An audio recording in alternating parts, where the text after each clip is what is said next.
Hello दोस्तों, कैसे हैं आप लोग। तो उम्मीद अच्छी होंगे। और दोस्तों, हमारे चैनल को सब्सक्राइब ज़रूर कर दीजिएगा आप लोग।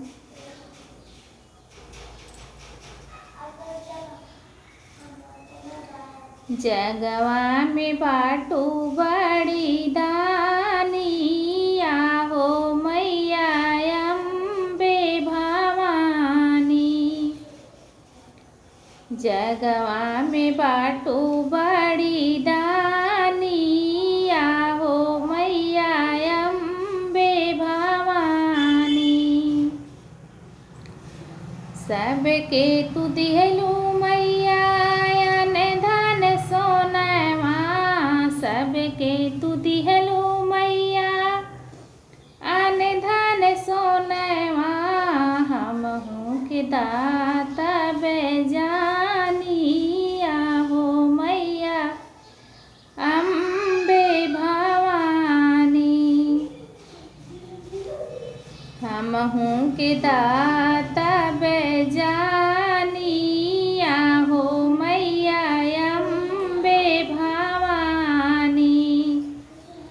जगवा में बाटू बड़ी दानी, आहो मैया अम्बे भवानी।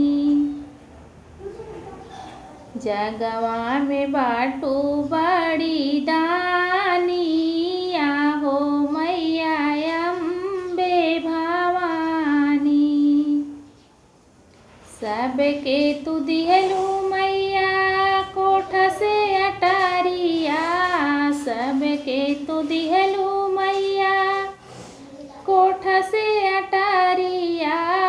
हमहू के दाता बेजानी, आहो मैया अम्बे भवानी।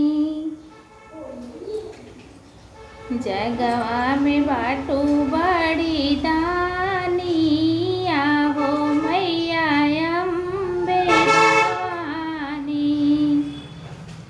जगवा में बाटू बड़ी दानी, आहो मैया अम्बे भवानी। सबके तू दिहलू मैया भैया से भतीजवा। सबके तू दिहलू मैया भैया से भतीजवा। हमहू के दाता बेजानी, आहो मैया अम्बे भवानी। जगवा में बाटू बड़ी दानी, आहो मैया अम्बे भवानी। जगवा में बाटू